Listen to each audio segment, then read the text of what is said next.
إله إلا الله. السلام علیکم ورحمۃ اللہ وبرکاتہ. بسم اللہ الرحمن الرحیم. الحمدللہ والصلاة والسلام علی رسول اللہ وعلی آلہ واصحابہ اجمعین. محترم سامعین کرام، میرا موضوع ہے نماز کا بیان، پارٹ نمبر 25 یعنی 25. ہم نے سیکھ لیا، جان لیا کہ نماز کے ارکان کتنے ہیں اور کیا کیا ہے. اسی طرح نماز کے واجبات کتنے ہیں اور وہ کیا کیا ہے. اسی طرح نماز کی سنتیں، قولی سنتیں کتنی ہیں اور کیا کیا ہے. اب آخری بات یہ رہ گئی کہ نماز کی فعلی سنتیں کیا کیا ہے.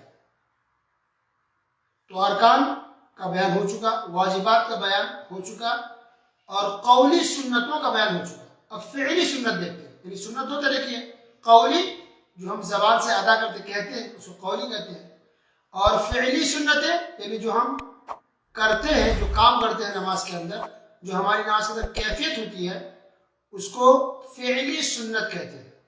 فعل مطلب کام. تو ہاتھ کہاں رکھنا ہے، پیر کیسے رکھنا ہے، کیسے کھڑا ہونا ہے، کیسے رکوع کرنا ہے، کیسے سجدہ کرنا ہے، تشہد کی حالت میں کیسے رہنا ہے. تو یہ جو پوری کیفیت ہے، کنڈیشن ہمارے بیٹھنے کی، اٹھنے کی، پوری حیت، کیفیت جو ہے، ان تمام چیزوں کا جاتا ہے فعلی سنت. تو یہ کتنی ہے؟ اس کا جواب یہ ہے کہ یہ بہت ہے. فعلی سنت بہت ہے اور یہ سب سے زیادہ ہے. ارکان، واجبات اور قولی سنت، ان تمام چیزوں میں سب سے زیادہ فعلی سنت ہے. تو مثلا دیکھتے ہیں مثال کے طور پر رفع الیدین کرنا. رفع الیدین نماز کے اندر کرنا چاہیے، عورت بھی اور مرد بھی، امام بھی اور مقتدی بھی، فرض نمازی بھی، نفل نمازی بھی، ہر ایک کے لیے رفع الیدین ہے. رفع الیدین، رفع مطلب اٹھانا اور یدین مطلب ہاتھ. دونوں ہاتھوں کو نماز میں اٹھایا جائے اور دونوں ہاتھ کو نماز میں اٹھا کر پڑھا جائے، اسی کو رفع الیدین کہتے ہیں. تو جب ہم نماز شروع کرتے ہیں تو شروع میں سب سے پہلے ہر انسان دونوں ہاتھوں کو اٹھاتا ہے، کہتا ہے اللہ اکبر. پھر ہم ہاتھ کو ایک دوسرے کو باندھتے ہیں. تو ہاتھ اٹھاتے ہیں نا شروع میں سب سے پہلے، اسی کو رفع الیدین کہتے ہیں.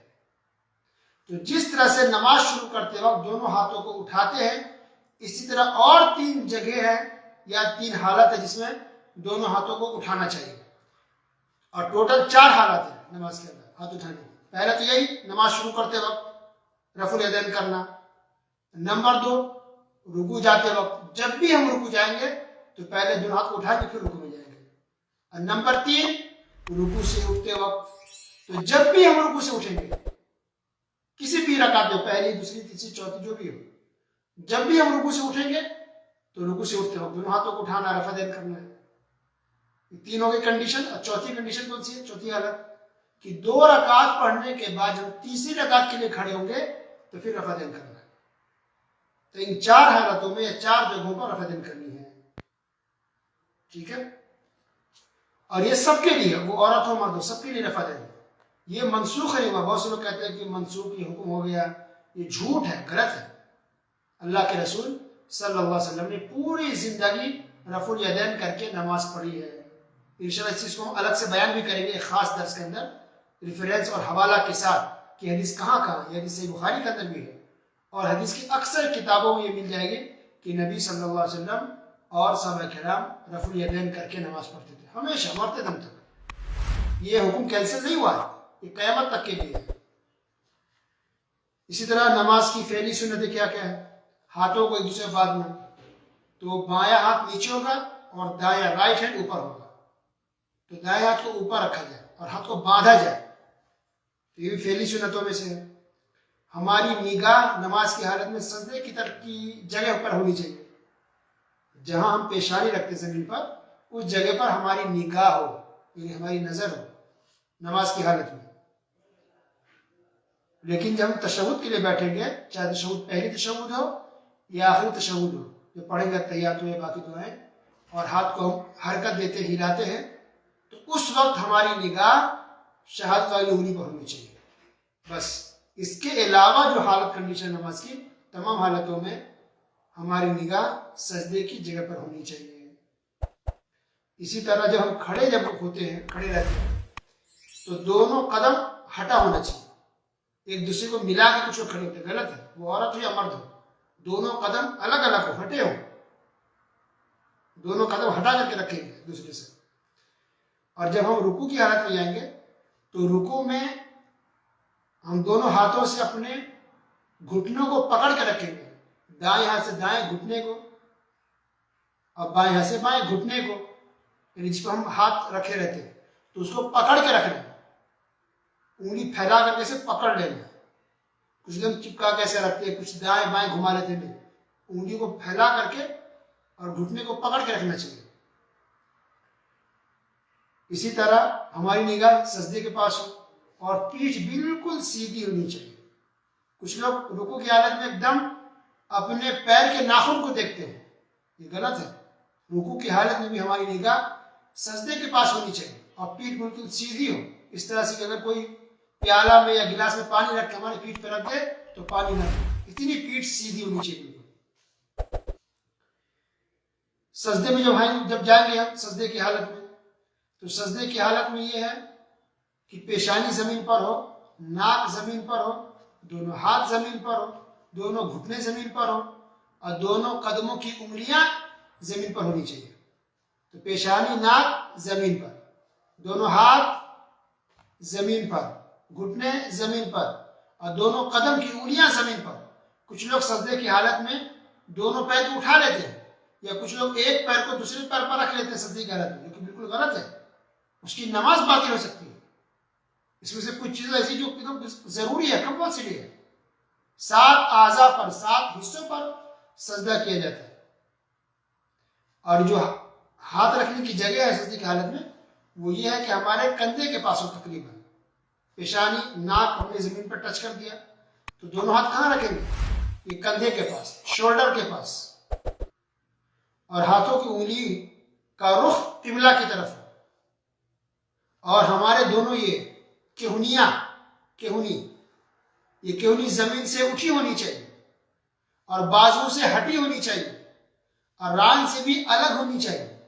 بہت سے لوگ سجدے کی حالت میں غلط کرتے ہیں، اپنی کہونی کو یا تو زمین پر رکھتے ہیں یا اپنے ران، جانگ پہ ران جسم سے ٹچ کر لیتے ہیں، غلط ہے۔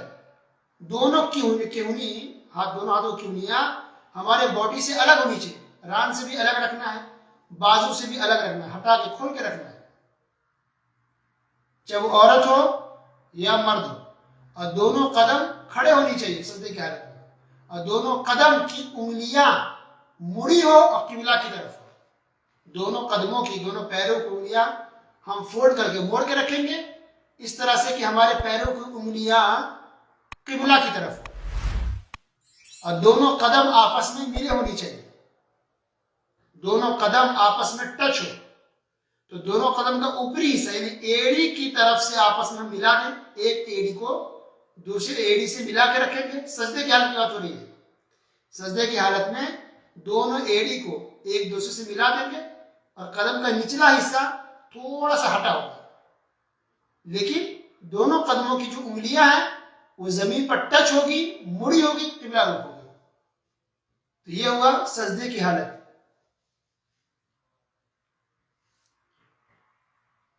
اسی طرح جب ہم سجدہ کر کے اٹھیں گے تو ہمارے دونوں ہاتھ ران پر ہو یا گھٹنے پر ہو، دائنا دائنے پر، بایاں بائیں پر، اور دائنے ہاتھ کو ہم موڑ کے رکھیں، فولڈ کر کے، صرف شہادت کی انگلیاں کھلی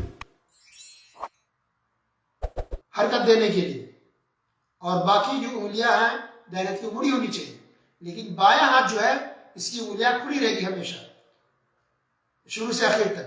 جب ہم بیٹھیں گے تشہد پڑھنے کے لیے یا دو سجدے کے پیچھے بیٹھیں گے تو بایاں ہاتھ ہمیشہ کھلا رہے گا، لیکن دائیں ہاتھ اتحیات یا درود شریف باقی کا سب پڑھنے کے لیے، جب اتحیات پڑھنے کے لیے تشہد کے لیے ہم بیٹھیں گے تو شروع سے آخر تک دائیں ہاتھ کی انگلیاں مڑی رہے گی اور شہادت کی انگلی کھلی رہے گی، اور ہم دھیرے دھیرے اس کو حرکت دیں گے سلام پھیرنے تک۔ یا اگر پہلے تشہد میں بیٹھے ہیں تو جب تک ہم بیٹھے ہوئے ہیں ہم شاید کہ انہیں کو دھیرے دھیرے حرکت دیتے رہیں گے. التحیات للہ والصلوات ہم پڑھتے جا رہے ہیں اور شاید کہ انہیں کو دھیرے دھیرے حرکت دیتے رہیں گے آخر تک. تو جب یہ بیٹھیں گے تشہد کے لیے، پہلے تشہد ہو یا آخری تشہد ہو، تو اس وقت ہماری نگاہ یہ شہادت انہیں کو ہونی چاہیے. یہ سنت طریقہ. باقی اس کے علاوہ ہماری نگاہ سجدے کی جگہ پر ہونی چاہیے. مثلا کھڑے ہیں تو سجدے کی جگہ پر دیکھیں گے، رکوع میں گئے تو سجدے کی جگہ پر دیکھیں گے، یا دو سجدوں کے بیچ میں جو ہم بیٹھتے ہیں تو سجدے کی جگہ پر دیکھیں گے. لیکن تشہد کے پڑھنے کے لیے ہم بیٹھیں گے تو ہماری نگاہ شہادت کی انہیں کی طرف ہو. یہ ہو گئی سنت، عملی سنت ہے. اس میں سے کچھ چیزیں ضروری بھی ہیں، کچھ چیزیں سنت کی حیثیت رکھتی ہیں. تو یہ ہوگی فعلی سنتیں. تو فعلی سنتیں بہت ساری ہیں، اس میں سے جو عام طور پر اکثر ہے وہ تقریباً الحمدللہ ہم نے سنا اور ابھی سمجھنے کی کوشش کی ہے. تو آج کے بس اتنا ہی. انشاءاللہ باقی باتیں اور کل کے درس میں سنیں گے. باقاعدہ کی نماز کس طرح شروع کریں اور کس طرح سے سلام پھیرنے تک ہم نماز کو ادا کریں گے، وہ باتیں انشاءاللہ ہم سنیں گے انشاءاللہ. اللہ تعالیٰ سننے کے ساتھ ساتھ سمجھنے اور اس پر عمل کرنے کی توفیق عطا فرمائے. آمین. وصلی اللہ علی نبینا محمد وعلی آلہ وصحبہ اجمعین. السلام علیکم ورحمۃ اللہ وبرکاتہ.